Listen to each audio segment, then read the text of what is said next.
The Vietnam War is often described as a conflict that America misunderstood, a tragedy born from strategic confusion or cultural blindness.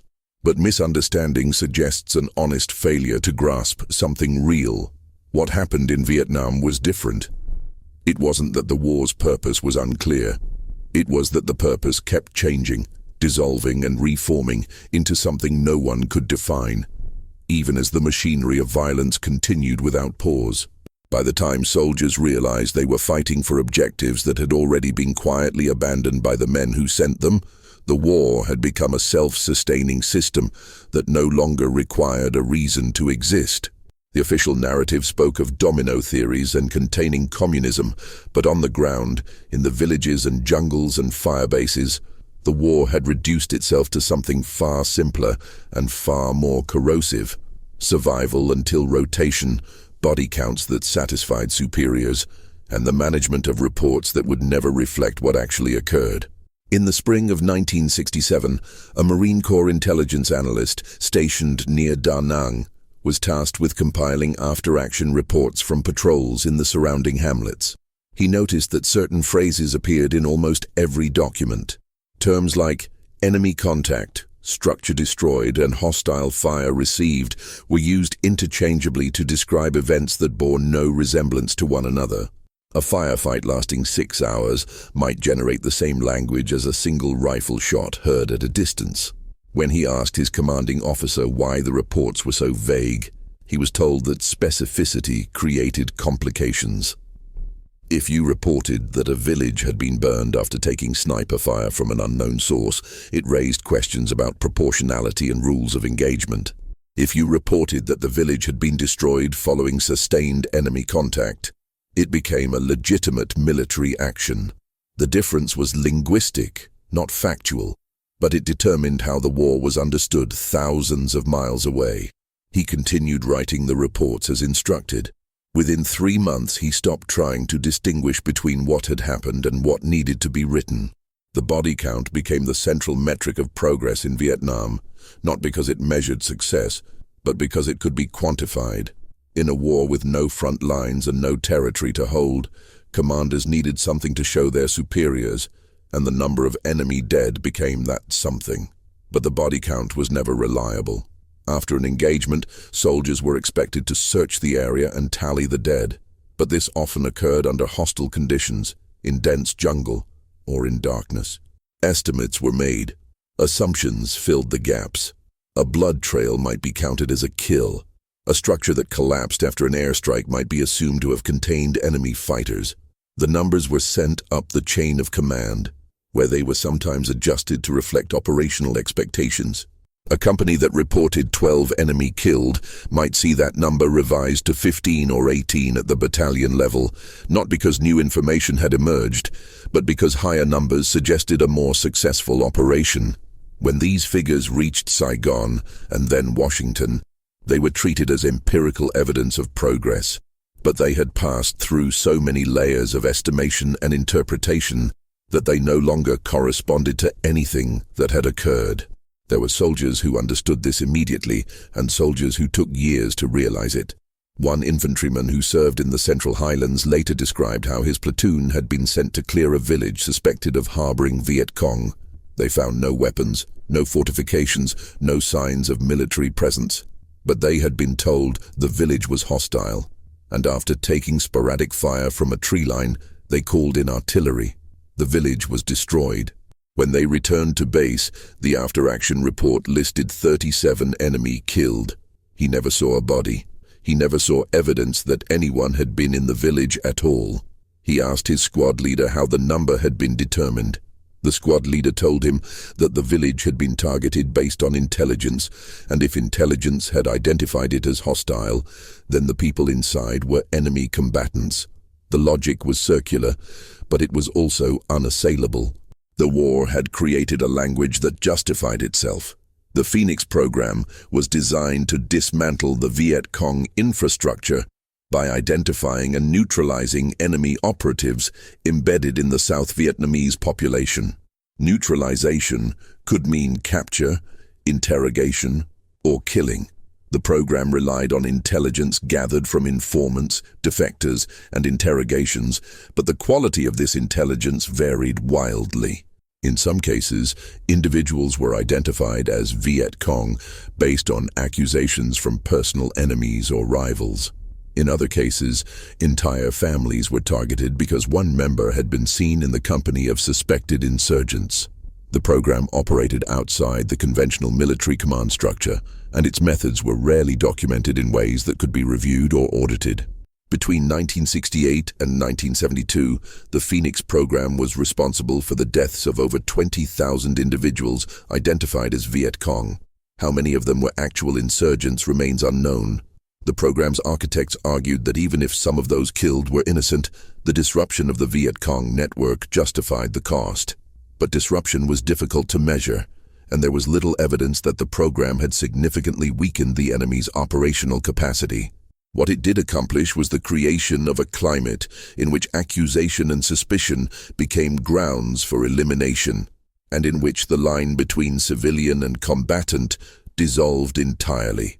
Free fire zones were areas designated by military command as regions where any person encountered could be assumed to be an enemy combatant and engaged without prior warning. These zones were established in rural areas where Viet Cong activity was suspected, and they were intended to allow American forces to operate without the constraints of distinguishing between hostile and non-hostile populations. But the designation of a free fire zone was often based on incomplete intelligence, and civilians who lived in these areas were not always informed of the designation or given the opportunity to evacuate. In practice, this meant that farmers, fishermen, and families who had remained in their villages were reclassified as legitimate targets. One helicopter gunner later recounted flying sorties over a free fire zone in the Mekong Delta, where anyone moving on the ground was considered hostile. He described firing on individuals who appeared to be working in rice paddies, only to realize afterward that they had no weapons and showed no signs of military activity. When he reported his uncertainty to his commanding officer, he was told that if they were in a free fire zone, they were the enemy by definition. The logic removed the need for judgment. It also removed accountability. The reliability of airstrikes and artillery support depended on accurate targeting. But targeting in Vietnam was compromised by the absence of clear intelligence and the pressure to demonstrate activity. Forward air controllers flying over suspected enemy positions would call in strikes based on visual assessment or reports from ground units, but these assessments were often speculative. A column of smoke might indicate a cooking fire or a military encampment. Movement in the jungle might be enemy troops or civilians fleeing a previous strike. Pilots dropped ordnance on coordinates provided by controllers who were themselves operating on incomplete information. The result was a system in which firepower was deployed not because the enemy had been definitively located, but because firepower was available and its use could be documented. After the strike, damage assessment was conducted by the same aircraft that had carried out the attack, and the results were recorded as enemy casualties or structures destroyed. There was rarely follow-up. There was rarely verification. The war continued. One of the least discussed aspects of the Vietnam War is the extent to which soldiers developed informal codes of conduct that contradicted official rules of engagement. In the absence of clear objectives, many units created their own definitions of acceptable behavior, and these definitions varied widely depending on leadership, location, and the temperament of the men involved. Some platoons operated with extreme restraint, refusing to engage unless fired upon, and going to considerable lengths to avoid civilian casualties. Others adopted a posture of preemptive aggression, treating any uncertainty as a threat and responding with overwhelming force. There was no consistent standard, and soldiers transferring between units often found themselves in situations where the expectations were radically different from what they had experienced before. A rifleman who had been trained to identify hostile intent before opening fire might find himself in a unit where the standing order was to shoot anything that moved. The official military doctrine remained unchanged, but its application had fractured into 1,000 localized interpretations, each shaped by fear, exhaustion, and the particular calculus of survival that each group of men had developed. The use of defoliants, most notably Agent Orange, was publicly justified as a means of denying cover to the enemy and destroying crops that might sustain Viet Cong forces. The military presented the program as a tactical necessity, a way to neutralize the jungle environment that gave the enemy a strategic advantage. But the scale and intensity of the spraying exceeded any reasonable tactical objective. Millions of gallons of herbicide were dispersed over vast areas of South Vietnam, Laos, and Cambodia, affecting forests, farmland, and water sources. The chemical did not distinguish between enemy crops and civilian food supplies, and the long-term health effects on both the Vietnamese population and American servicemen were systematically ignored. When reports began to emerge linking herbicide exposure to serious medical conditions, including cancers and birth defects, the military's response was to question the validity of the data and emphasize the lack of definitive proof. It would take decades for the connection to be officially acknowledged, and by that time the damage had been done to hundreds of thousands of people. The defoliation campaign continued throughout the war, not because it was achieving its stated objectives, but because it had been approved and funded, and no one in a position of authority was willing to halt it. Search and destroy missions were the backbone of American ground operations in Vietnam, and they encapsulated the war's fundamental incoherence. The concept was straightforward: locate the enemy, engage and eliminate them, then withdraw. But locating the enemy was almost impossible in a conflict where the enemy looked like the population, operated without fixed positions, and could dissolve into the countryside at will. Soldiers were sent into villages and jungle areas with instructions to find and destroy hostile forces, but they were given little useful intelligence and no clear way to distinguish combatants from non-combatants. The result was a pattern of operations in which units would sweep through an area, encounter sporadic resistance or none at all, call in artillery or airstrikes on suspected positions, and then leave. Days later, the enemy would return, and the same area would be targeted again. One veteran later described participating in 7 separate missions to the same village over the course of 4 months. Each time, they found evidence of recent enemy presence. Each time, they destroyed structures and called in fire support. Each time, they left without securing the area. The village was never permanently cleared, and the enemy was never decisively defeated. The mission was repeated because repetition itself had become the objective. Morale among American troops in Vietnam deteriorated steadily as the war progressed, and the reasons for this deterioration were structural, not individual. Soldiers arrived in country with a 13-month deployment clock already ticking. From the moment they stepped off the plane, they knew the date they would leave, and their primary goal became reaching that date alive.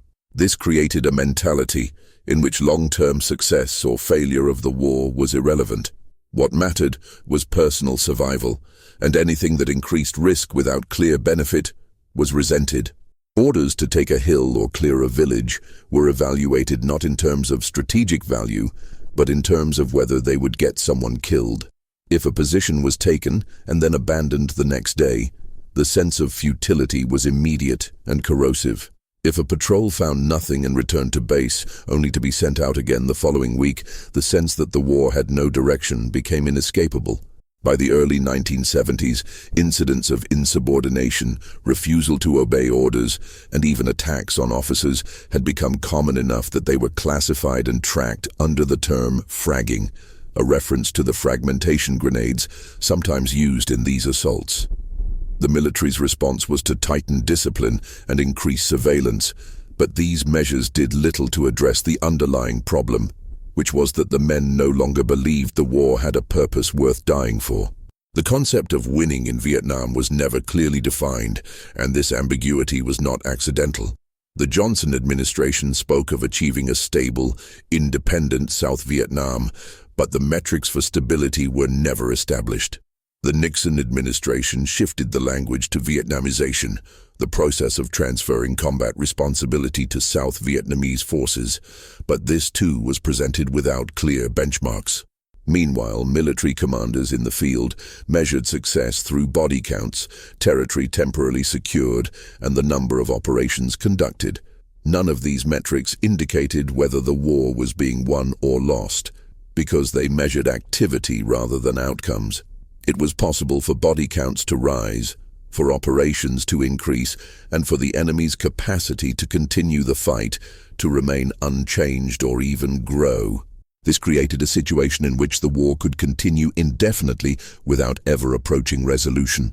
Because resolution had not been defined in terms that could be measured or achieved, the men fighting the war understood this long before the public did, and their understanding manifested not in protest, but in a quiet withdrawal of effort. They did what was required to survive, and nothing more. Censorship in Vietnam was less about overt suppression and more about selective visibility.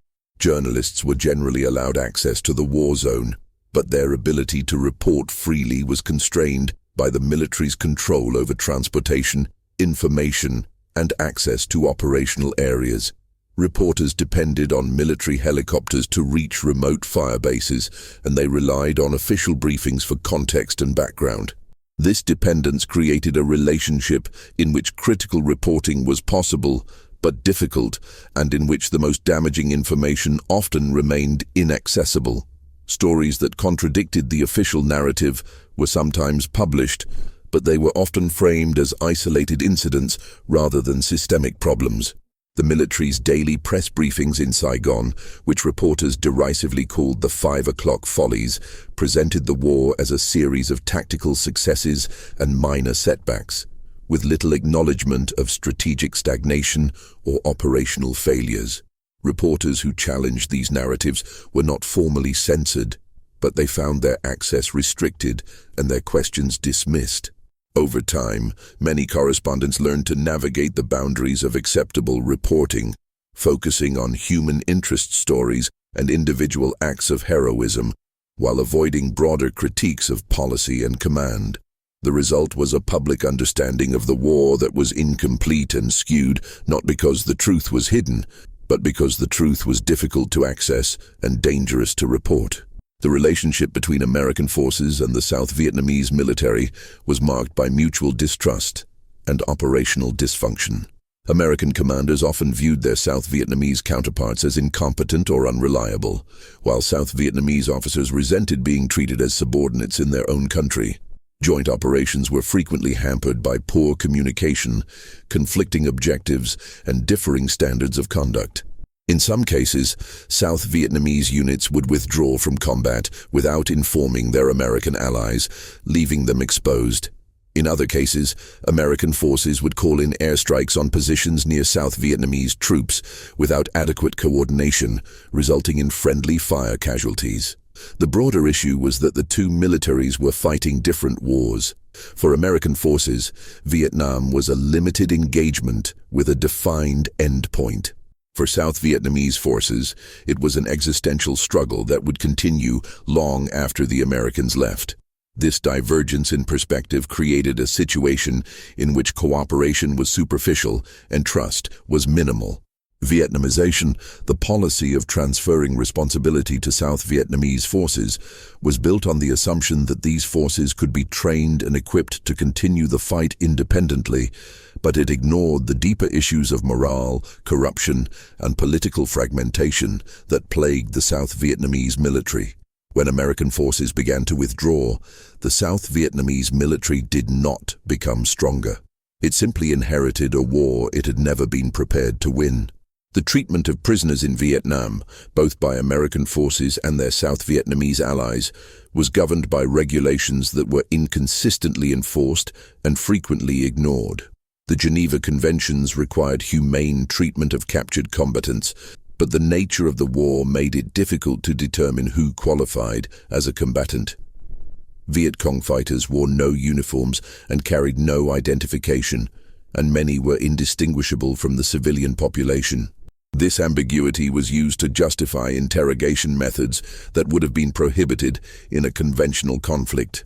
South Vietnamese interrogators, often working alongside American advisors, employed techniques that included beatings, electric shocks, and water torture.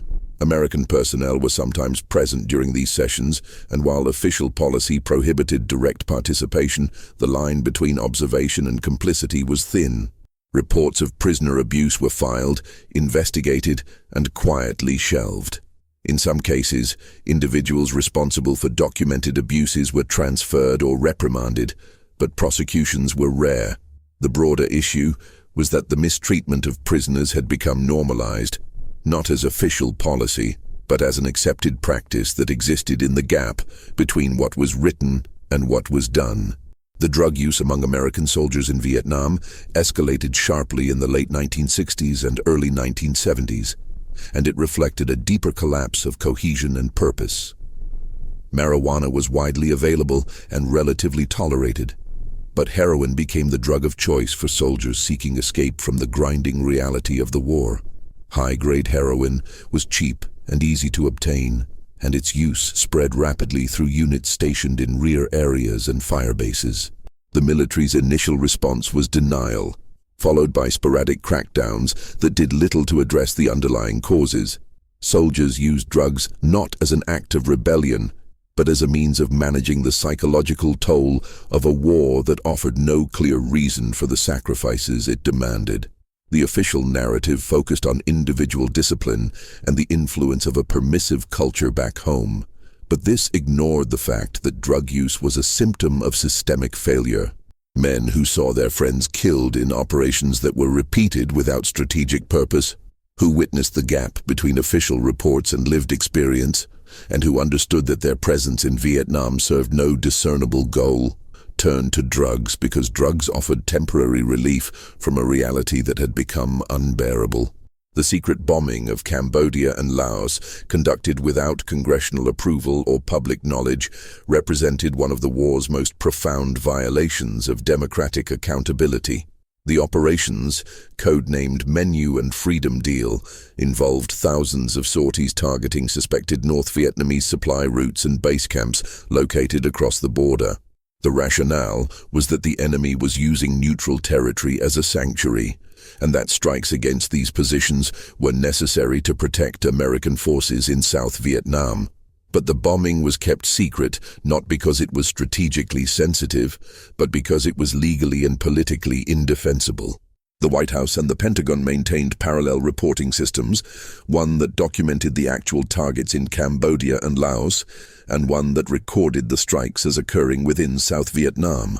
Pilots were briefed to falsify their logs, and ground crews were instructed to alter mission reports. The deception was extensive and involved multiple levels of command. When the operations were eventually exposed, the justification offered was that the president had the authority to take necessary military action to protect American lives. But the secrecy itself revealed the administration's awareness that the bombing would not withstand public scrutiny. The strikes continued for years, killing tens of thousands of people and destabilizing a region that would eventually collapse into the genocidal regime of the Khmer Rouge. The collapse of the South Vietnamese government in 1975 was not a sudden event, but the culmination of processes that had been underway for years. Corruption had eroded public trust, military defeats had demoralized the armed forces, and the withdrawal of American support had removed the financial and logistical foundation on which the government depended. When North Vietnamese forces launched their final offensive, the South Vietnamese military disintegrated with stunning speed. Units abandoned their positions, officers fled, and entire divisions ceased to exist as cohesive fighting forces. The American response was to evacuate personnel and a limited number of South Vietnamese allies, but the chaotic scenes at the embassy in Saigon, with helicopters lifting off from rooftops as crowds pressed against the gates, encapsulated the broader failure. The United States had spent years insisting that South Vietnam was a viable nation worth defending. But when the moment of crisis arrived, it became clear that the edifice had been hollow all along. The war had continued long after its purpose had dissolved, sustained by inertia, bureaucratic momentum, and the unwillingness of leaders to admit that the investment had been wasted. The psychological impact on veterans who returned from Vietnam was profound and largely ignored for years. Unlike previous conflicts, there was no clear victory to celebrate. No sense of collective accomplishment to mitigate the trauma of combat. Soldiers came home to a country that was divided over the war and largely indifferent to their experiences. Many were advised to remove their uniforms before leaving the airport to avoid confrontation. The absence of a coherent narrative about what the war had been for left veterans struggling to make sense of their own participation. Those who had witnessed atrocities or participated in actions that troubled them had no framework for processing what they had done. The official mechanisms for addressing psychological trauma were inadequate, and the diagnosis of post-traumatic stress disorder would not be formalized until years later. Veterans reported nightmares, hypervigilance, emotional numbness, and an inability to reintegrate into civilian life. Some turned to alcohol or drugs. Some withdrew from relationships and society. Some ended their own lives. The broader culture treated these issues as individual failures rather than systemic consequences of a war that had demanded participation without offering meaning. The use of napalm in Vietnam was extensive and indiscriminate, and its effects were horrific in ways that went beyond immediate casualties. Napalm, a mixture of gasoline and a gelling agent, was designed to stick to surfaces and burn at extremely high temperatures. It was used against fortified positions, bunkers, and suspected enemy concentrations, but it was also deployed in areas where the distinction between combatants and civilians was unclear. The weapon caused burns that were not only fatal but agonizing, and survivors often suffered disfigurement and long-term medical complications. Photographs of napalm victims, particularly children, became some of the most iconic and damaging images of the war. But the military continued to use the weapon throughout the conflict. The justification was tactical necessity, but the scale of its deployment suggested something closer to collective punishment. Villages suspected of harboring Viet Cong were bombed with napalm as a deterrent, and the message was clear. Association with the enemy, real or perceived, would result in destruction. The weapon's continued use, even as its effects became widely known, reflected a broader acceptance of methods that prioritized operational convenience over moral restraint. The reliance on helicopter mobility in Vietnam transformed the nature of ground operations, but it also introduced new vulnerabilities and dependencies. Helicopters allowed troops to be inserted into remote areas, extracted under fire, and resupplied without the need for ground convoys. This mobility became central to American tactics, but it also meant that units were often isolated and dependent on air support for everything from ammunition to medical evacuation. When weather or enemy fire disrupted helicopter operations, units could be left stranded in hostile territory with limited resources. The crews who flew these missions faced extraordinary risks, and helicopter losses were staggering. Pilots and door gunners were exposed to ground fire on every flight, and the machines themselves were vulnerable to small arms and anti-aircraft weapons. Many crews flew multiple missions a day, and the cumulative stress took a severe psychological toll. The dead and wounded were transported in the same helicopters that carried supplies, and the boundary between combat and support roles blurred. The helicopter became the symbol of American technological superiority in Vietnam, but it also highlighted the limits of that superiority. No amount of mobility could compensate for the absence of a coherent strategy or a defined objective. The phenomenon of officers being killed by their own men, known as fragging, was one of the war's darkest indicators of disintegration. The term came from the use of fragmentation grenades, which left no ballistic evidence and could be deployed in a way that suggested enemy action. Incidents of fragging increased sharply in the early 1970s as morale collapsed and resentment toward leadership intensified. Officers who ordered risky patrols or enforced unpopular discipline were targeted, and the threat of fragging became a tool of intimidation. Some officers adjusted their behavior to avoid antagonizing their men, effectively ceding authority. Others responded with increased security and suspicion, further eroding trust. The military tracked these incidents, but struggled to address the underlying causes, which were rooted in the breakdown of cohesion and purpose. Soldiers who no longer believed in the mission saw no reason to risk their lives for officers they viewed as careerists or incompetents. The violence turned inward, and the war consumed itself. The Strategic Hamlet program, an earlier attempt to isolate the Viet Cong from the rural population, had failed by the time American ground forces arrived, but its legacy persisted.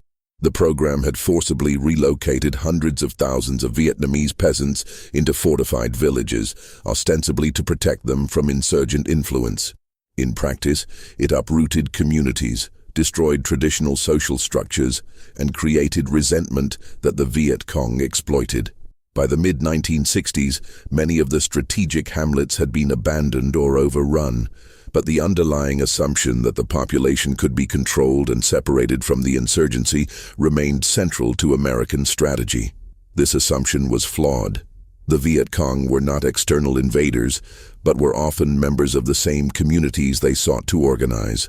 The idea that villages could be secured by perimeter defenses and government presence ignored the reality that loyalty was fluid, coerced, and contingent. American forces inherited a landscape of failed experiments and were expected to succeed where previous efforts had foundered, but they were given no new tools and no better understanding of the political and social dynamics they were attempting to manage. The concept of pacification, the effort to win the allegiance of the South Vietnamese population through development and security initiatives, was pursued with considerable resources and little success. Teams of American advisors worked alongside South Vietnamese officials to build schools, improve infrastructure, and provide medical services, but these efforts were undermined by corruption, incompetence, and the ever-present threat of Viet Cong retaliation. Projects were announced and funded, and some were even completed, but their impact on popular sentiment was negligible. The population's primary concern was survival, and aligning with the government offered no guarantee of safety.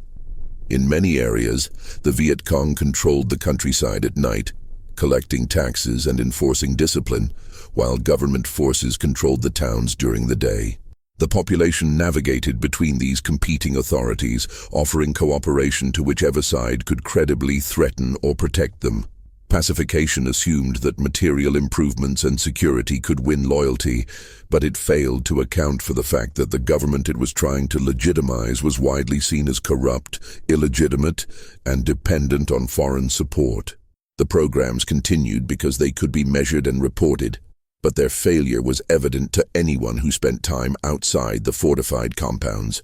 The air war over North Vietnam, Operation Rolling Thunder and its successors, was designed to degrade the enemy's ability to wage war and force them to negotiate.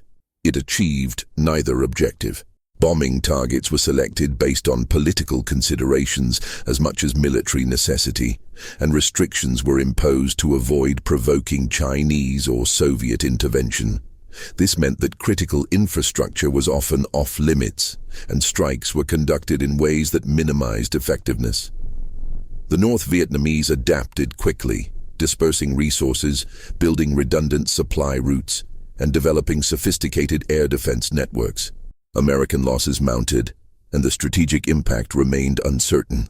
Pilots flew missions knowing that the targets they struck would be rebuilt or replaced, and that the restrictions under which they operated gave the enemy time to recover and regroup.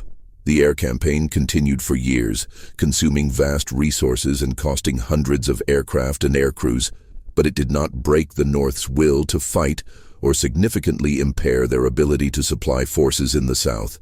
The bombing became an end in itself, a demonstration of American power that substituted for a strategy. The tunnels of Cu Chi, an extensive underground network used by the Viet Cong, illustrated the fundamental asymmetry of the war. While American forces relied on firepower and mobility, the enemy relied on patience and concealment. The tunnels, some of which extended for miles, allowed Viet Cong fighters to move undetected, store supplies, and launch attacks before disappearing back underground. American forces attempted to destroy the tunnels using explosives and chemical agents, and specialized soldiers known as tunnel rats were sent into the narrow passages to clear them. These men crawled through darkness with flashlights and pistols, never knowing if they would encounter an enemy fighter. a booby trap, or a dead end. The work was terrifying and dangerous, and the tunnels could never be fully cleared. For every section destroyed, new tunnels were dug. The network became a symbol of the enemy's resilience and adaptability, and a reminder that American technological superiority could not compensate for the enemy's willingness to endure. The military's use of body count as the primary measure of success created perverse incentives that distorted operations at every level. Commanders who reported higher enemy casualties received recognition and career advancement, while those who reported lower numbers faced scrutiny. This incentivized inflation, and inflation became routine. Soldiers in the field understood that the numbers were expected, and they provided them. The result was a feedback loop in which the war appeared to be progressing, even as the enemy's strength remained constant or grew. The absurdity of the system was evident to those who participated in it, but the system persisted because it served the needs of the institution. It allowed commanders to claim success. It satisfied political demands for measurable progress, and it deferred the reckoning that would come when the numbers could no longer be reconciled with reality. The experience of rear echelon troops, those who served in support roles away from direct combat, was markedly different from that of infantry in the field, but it was no less shaped by the war's underlying futility. These soldiers maintained equipment, processed paperwork, and staffed the vast logistical infrastructure that sustained the war effort. They lived in relative safety, but they were still subject to rocket attacks, mortar fire, and the pervasive sense that their work contributed to an enterprise without clear purpose.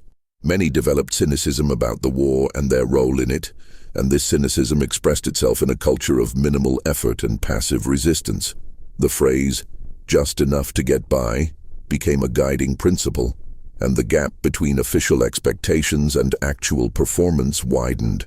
Officers issued orders that were ignored or subverted, and the enforcement of discipline became sporadic and arbitrary. The rear areas became zones of disaffection, where the war continued as a matter of procedure rather than conviction. The evacuation of Saigon in April 1975 marked the war's conclusion, but it resolved nothing. The helicopters lifted off carrying Americans and a fraction of the South Vietnamese who had worked with them, leaving behind thousands who had been promised protection. The scenes of desperation, of people clinging to helicopter skids and crowding onto overcrowded flights, were broadcast globally, and they encapsulated the collapse of American credibility. The war had been fought to prevent the fall of South Vietnam, and South Vietnam had fallen. The justifications offered over the years, the assurances of progress, the claims of impending victory, all dissolved in the face of that reality. For the soldiers who had fought, for the families of those who had died, the question of what it had been for remained unanswered. The war had continued without purpose, and it ended without resolution, leaving behind a legacy of trauma, division, and unreconciled loss. In the years that followed, the official accounting would begin, the memorials would be built, and the narratives would be constructed, but the fundamental truth remained. The war had persisted long after its reason for existing had disappeared, sustained only by the inability of those in power to acknowledge that it should never have continued at all.